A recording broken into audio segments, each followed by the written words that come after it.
didn't know you were suffering from depression the way you said you was on the album. Like, Yeah. Did the industry cause that? Not the industry, just the change. Hitmaka claims he could have saved Drake and helped him defeat Kendrick Lamar. Is Drake's reign over? A hitmaker just dropped a bombshell, claiming they could have saved his career.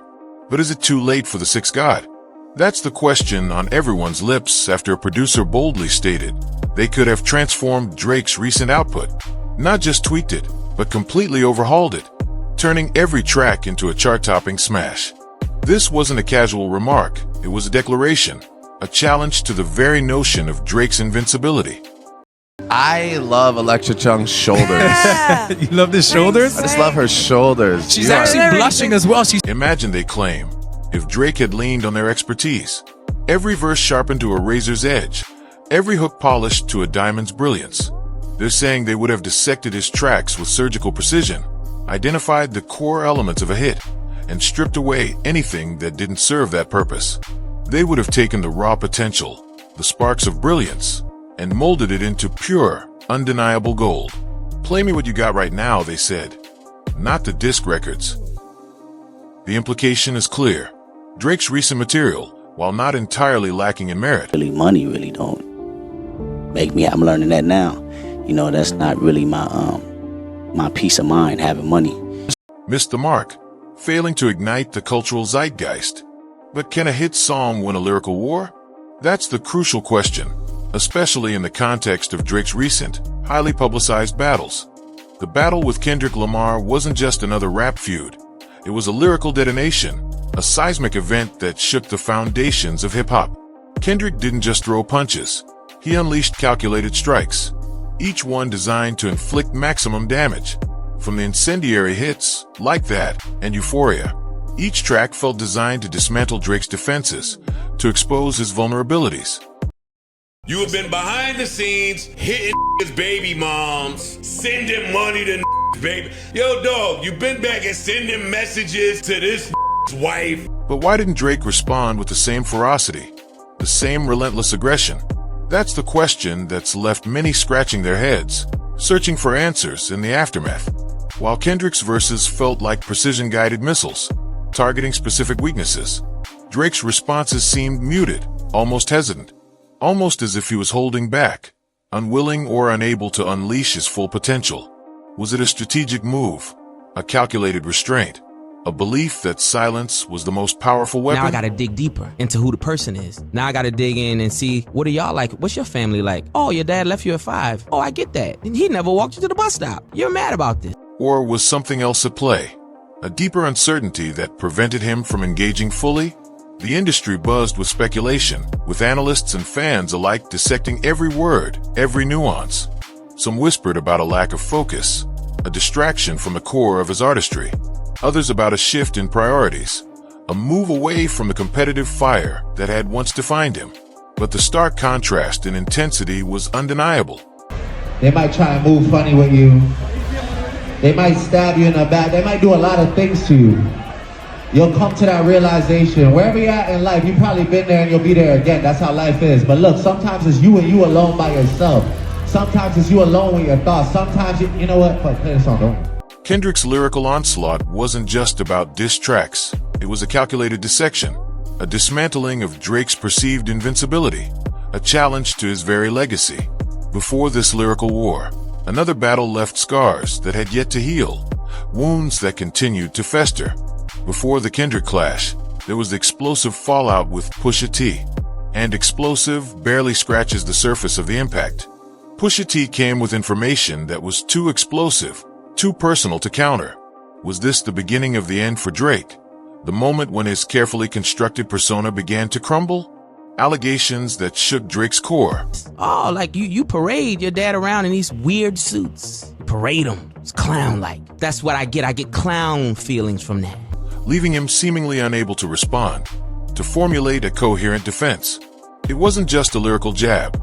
It was a revelation that hit deep, a personal blow that left Drake visibly shaken, his composure shattered. The industry held its breath, waiting for a response, a counterattack that would restore his image. But it never came. The silence was deafening, a stark contrast to the bravado that had defined his career. Some speculated it was a strategic retreat, a recognition that some battles simply couldn't be won, that some truths were too damaging to confront. Say rich baby daddy, it's like Drake has a rich baby daddy named Lucian and Universal. Wow. He's like, like, man, my daddy got it. You know what I'm saying? It's like, my daddy controlled the spins. My daddy got the DSPs. My daddy. Drake has a rich baby daddy. Others whispered about a deeper vulnerability, a chink in Drake's armor that Pusha T had ruthlessly exposed, a weakness that he could no longer conceal. The impact wasn't just on Drake's public image. It seemed to resonate in his subsequent releases, a shift in tone, a subtle loss of the swagger that had defined his career, a sense of uncertainty that permeated his music. And then, the numbers started to tell a story that couldn't be ignored, a narrative that painted a stark picture of decline. Where people you thought were friends, or people you thought were close to you, they might switch up. The numbers don't lie. For All the Dog sales are a stark warning, a flashing red light, signaling a shift in the landscape. What's happening to Drake's fanbase? The album's performance suggests a troubling trend, a sharp decline from his previous dominance, a stark contrast to the record-breaking debuts that had become synonymous with his name. Gone were the days of sustained chart-topping runs and cultural ubiquity. Instead, the figures painted a picture of diminishing returns, a fanbase that seemed hesitant, unsure of what to expect. Was it a sign of fatigue, a weariness with the constant output, a shift in musical tastes that left Drake behind? Or was something more profound at play? Was it a deeper disconnect between the artist and his audience? The industry analysts dissected the figures with forensic precision, searching for answers, trying to decipher the code. Some pointed to the album's length, the sheer volume of tracks, others to its perceived lack of cohesion, the absence of a unifying theme. But the underlying message was clear. Drake's once unassailable commercial power was showing cracks. Because the second you talk about somebody's girl, you have triggered something. Yeah. You have triggered another level in beef. Yes. Like I'm getting on the phone, I'm looking for you. We gotta talk. Like, really not doing that. So I do understand that. Fissures that threatened to widen. The narrative began to shift, to evolve beyond the realm of sales figures and lyrical battles. It wasn't just about declining numbers or rap beefs anymore. It was about the very essence of Drake's artistry, the core of his creative identity. Allegations surfaced, whispers grew louder, suggesting that the man who had once defined the sound of an era was now relying on borrowed voices and recycled styles. Or he's a selfish, lying, manipulative sack of shit who has made enemies for 15 years, and now we're here at the fucking boiling point. That his creative well had run dry.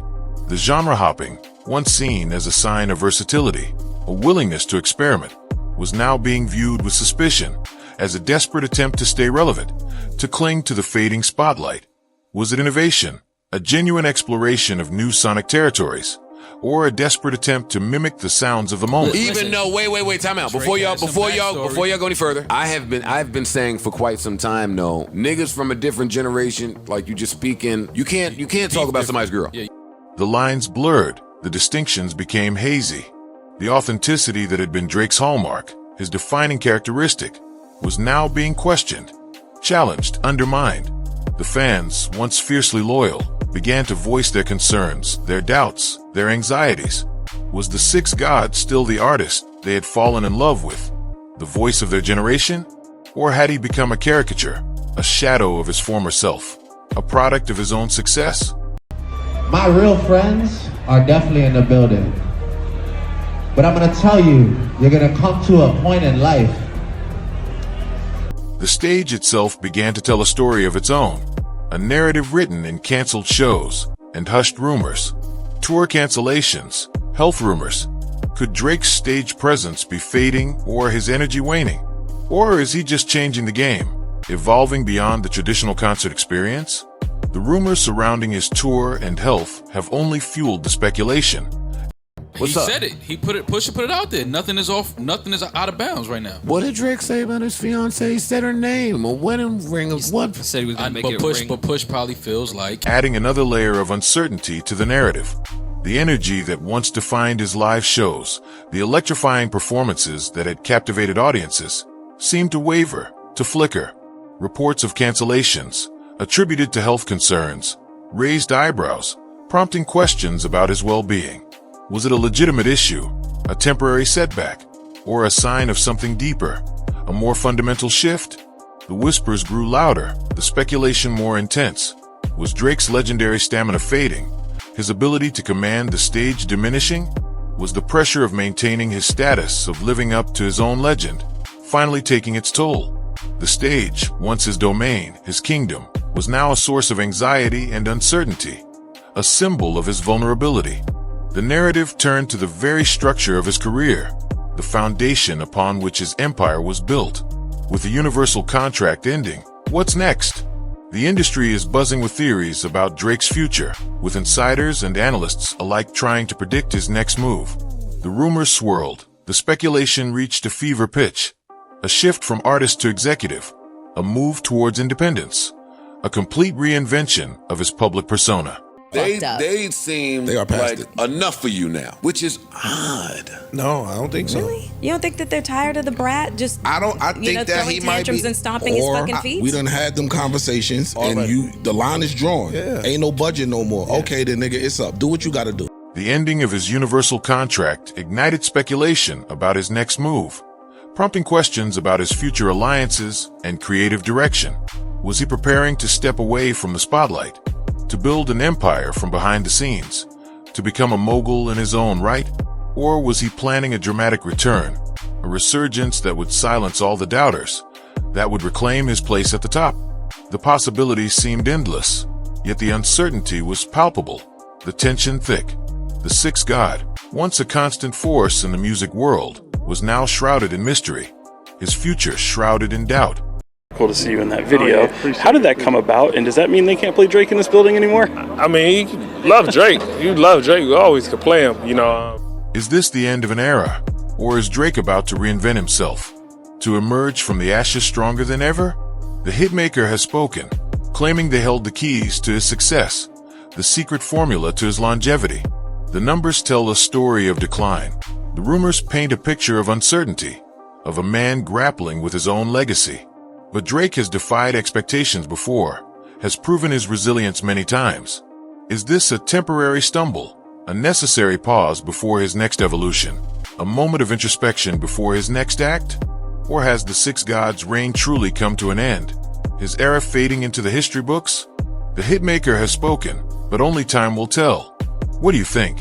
Is Drake finished, or is he just getting started, preparing for his next chapter?